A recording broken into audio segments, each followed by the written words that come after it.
She's back. No, not me. I'm talking about a character in The Umbrella Academy Season 2. You know what? Let's just make it easier for everybody and get into some spoilers. Yeah.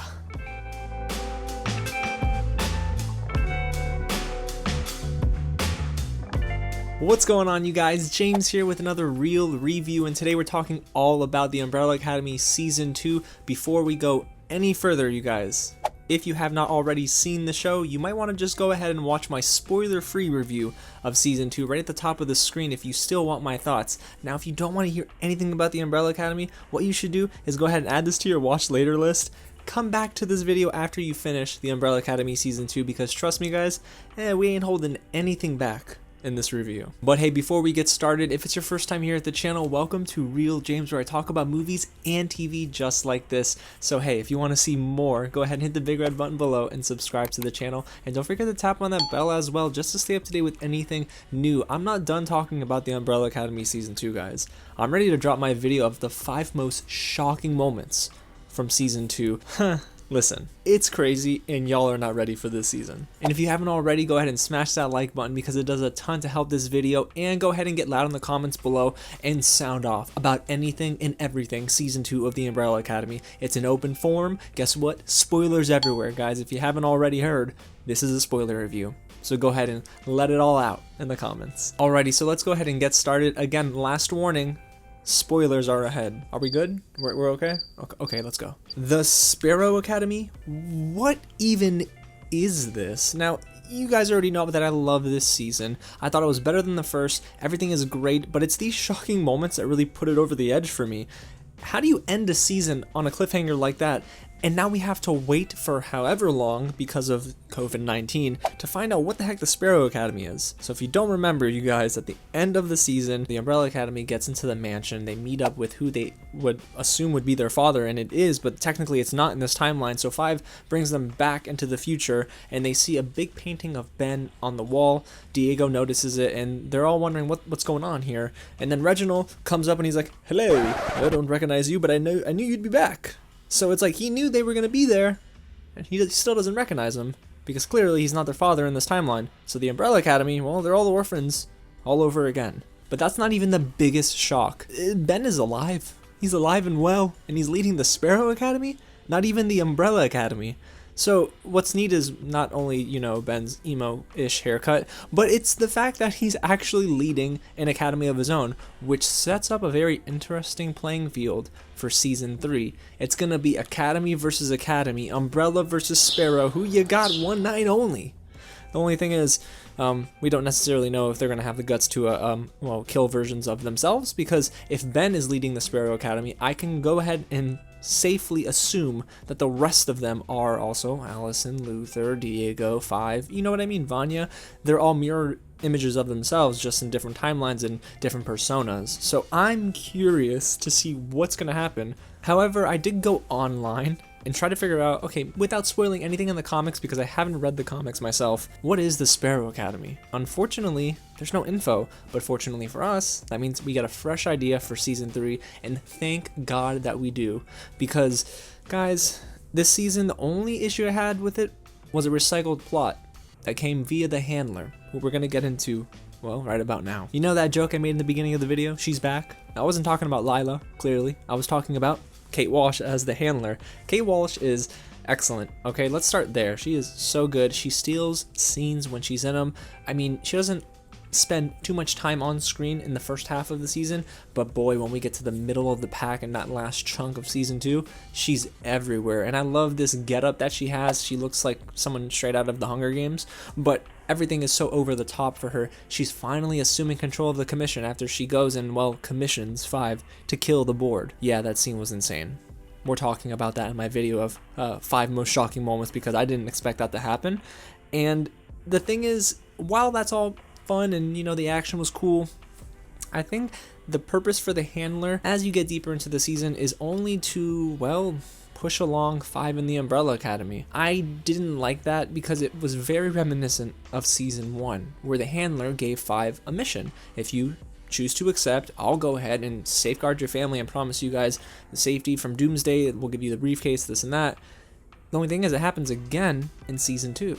But that minor flaw aside, I do like that they give the handler another purpose, and that is Lila. We see the handler basically groom Lila as a kid to become some sort of crazy strong asset to the commission. We don't know in what form or what shape, but we were all led astray, at least I know I was. I thought she was just this awesome hand-to-hand combat fighting commission warrior, but she turns out to be someone who can do much more than that, which we'll talk about as we get deeper into this review. But back to the handler, the reason why I think the writers redeemed her in a sense is only because they gave her this motherly approach, and that's what I kind of like. They gave us a different layer to the handler, and they showed us that, you know, she ain't invincible, because clearly she dies at the end of the season. So the big topic of discussion here, and it's something that I actually withheld from my spoiler-free review, is the return of a major character. No, not the handler, and no, it wasn't, well, Ben at the end of season 2.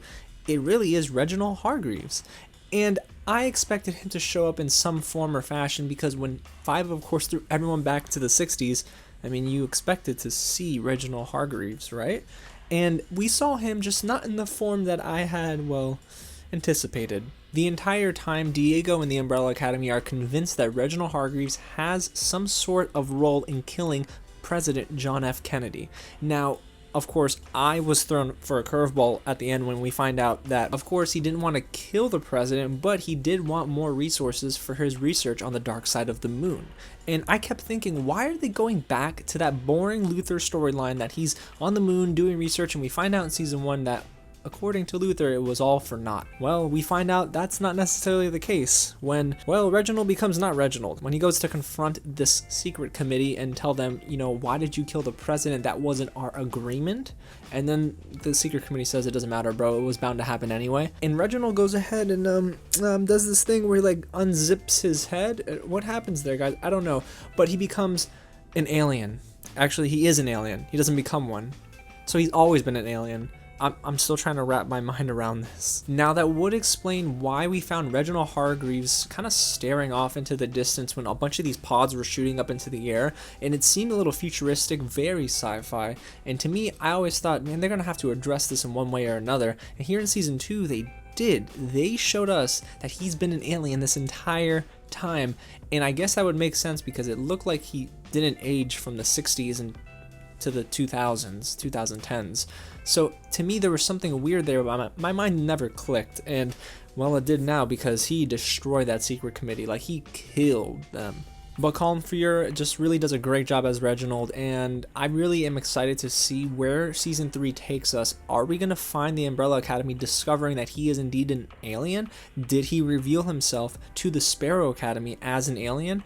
And what is next for, well, now the Sparrow Academy?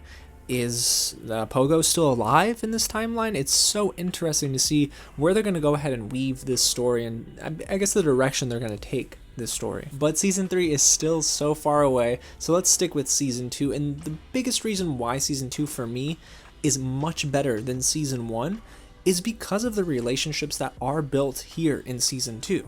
You have Sissy and Vanya. We can start there because I couldn't really talk about that in my spoiler-free review, because they are a thing, or they were a thing, since they've now jumped forward in time. But Sissy hired Vanya to basically watch over their kid Harlan while Vanya tries to get her memory back and find her family, because Sissy hits Vanya and it's a big old mess. But eventually Vanya gets her memory back and she remembers how they got into this mess in the first place. She goes off with their family, but before that, I always kind of thought there was some sort of romantic tension between Sissy and Vanya, and it ended up being true. I love that this show represented a gay couple, and I think it's really cool to see that, you know, this show wasn't afraid to go that route even in the 60s. Listen, the 60s it was a whole mess, especially on the topic of racial issues. Well, we're gonna get into Allison and Raymond in a little bit, but Sissy and Vanya really had this great chemistry together on screen. I love Ellen Page's performance here, and Maren Ireland does an amazing job at just being a great supporting actor, even though, in my opinion, she could really pass on as a main character. She's very, very important to Vanya's growth and development as a human being in this season. But anyways, let's go ahead and move on to Allison and Raymond Chestnut, the couple that I love the most, and that's because I think it grounds the show. And also it shows the maturity of Allison as a character. I think she's fully moved on from Luther, even though Luther is not fully moved on from Allison. He still harbors some romantic interest in her, which is Still not my cup of tea, guys. I don't know. I think it's still gross. But Allison and Raymond Chestnut really deal with racial issues back in the 60s. A lot of hot topics that we are seeing in today's day and age, which is why I think I resonated with that storyline the most, is because we're hearing about it on the news all the time. And another reason why that relationship works so well is Yusef Gatewood. He's amazing as Raymond Chestnut here, and that's because it really is another human being trying to figure out how in the world his spouse has powers, or the woman he loves has powers. And I love that you start to understand the contrast between Allison's marriage in 2019 versus her marriage in the 1960s. The fact that Allison had a stronger connection with Raymond here just shows the strength of both of them together, and I love that so much about this season. Also, Yusef Gatewood's surprised face when Allison is kicking the Swedish brother's butt and then puts the vacuum cleaner in that Swedish brother's eye is crazy, and then she uses her powers. She ends up getting one of the brothers to kill the other brother. It's unreal, and actually us as the viewer were probably Yusef in that moment. We were Raymond, kind of on the sidelines, seeing all this unfold and being just as shocked as he was. And before we move on from the topic of relationships, one more character appearance that I could not talk about even though we saw him in the trailer is Hazel. I miss Hazel and Cha-Cha so much. I think their dynamic in the first season was great, and it really set it apart from shows like The Boys. Now, Cha-Cha's nowhere to be found in this season. However, Hazel shows up for probably about 5 minutes before he dies, because of the war with the Soviets. It sucks. But before that, we learned that Agnes is also dead, which sucks too. Man, I was hoping for something happy, right? I was really hoping for something so happy from Agnes and Hazel, and unfortunately both of them pass along, and it sucks. You can tell Five was like, yo, we are gonna do this thing, guys, because Hazel put his life on the line for us. So I love that the first episode kind of sets the tone for the rest of the season. Okay, so finally, I can talk about a couple of characters and their newfound powers in this season. Y'all know that I loved Vanya as the white violin in that final episode of season 1. Oh my, her getup was great. That action sequence was really cool. Even if the CGI was a little weird, I still thought it was a very epic action sequence. And it's crazy, but that was one-upped by this final action sequence in season 2. When the handler brings out all the big guns from the commission and lies to Lila to get her to basically be so enraged to where she reveals her true power, which is mirroring everyone else's power one at a time, my mind was blown. But it's not just Lila's ability to mirror other people's powers. I think it's really Vanya being able to give her power to someone else. Now, hear me out. It could just be that Harlan, I guess, was another special kid to where he could receive this power. It doesn't necessarily mean that Vanya can pass her powers along to everyone. We don't know that yet. But what we do know is that Harlan was drowning, and then Vanya went to save Harlan, and she did so by giving him some of her power to bring him back to life. And I thought, she's just giving him life, like it's just energy, there's nothing wrong with that. But then I started to notice Harlan was understanding Vanya when Vanya didn't necessarily understand herself. He would put his hand on her hand at the dining room table, and then of course the parallel scene where we see Harlan reveal that yes, he has the same power that Vanya has, thanks to Vanya giving it to him. So I'm super shocked by Lila and Vanya because I didn't know that they even had these powers. Two things though. One, are we going to see Harlan again? I did the math and he should roughly be in his mid-60s by the time 2019 comes around. Maybe even a little bit older, but he should, God willing, still be alive. And if he is, I wonder how that interaction between Vanya and Harlan would be. I think it would make for a very emotional reunion. I would just love to see how Harlan has grown up, if anything. And two, is Lila gonna stick with the Umbrella Academy? Because now she has a group of people who genuinely understand her to an extent. Her and Diego still love each other. However, I don't know if that's enough to keep Lila on board. Also, I think there are some really cool Easter eggs in this season as well. Like Luther's mob boss is the guy in history that went ahead and shot the man who shot John F. Kennedy. So it's really cool to see how this, even though it is a totally different approach to history, it still keeps in line with some historical moments, and that makes it feel more real. But outside of all of that, you guys, it really is the directing, writing, and acting here that makes this season so great. I think that this cast is a core cast that we hope, at least I hope, we'll see for the next, hopefully, 2 seasons of television. Again, I don't know how their production is going to be delayed for season 3, but you'd have to imagine they're already in the pre-production phase. They already have something written for season 3. They're going to get renewed when this drops this weekend and gets amazing numbers on Netflix. But I'm super excited to just see where they take the Umbrella Academy in season 3 now that we're getting a new angle. It's not Doomsday, thank God, and it's just going to be Academy versus Academy. And it's going to be an epic duel for the ages. Whew.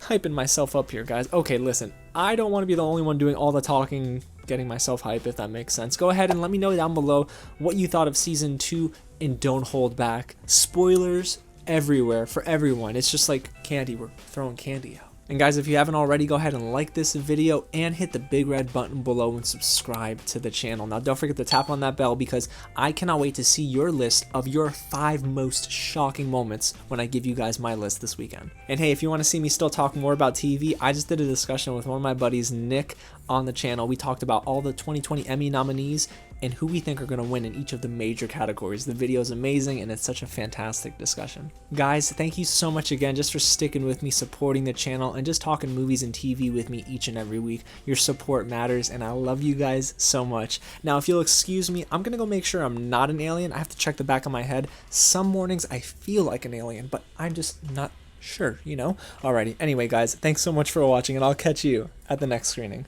I mean, I look like an alien in the mornings, but I don't know if I feel like one.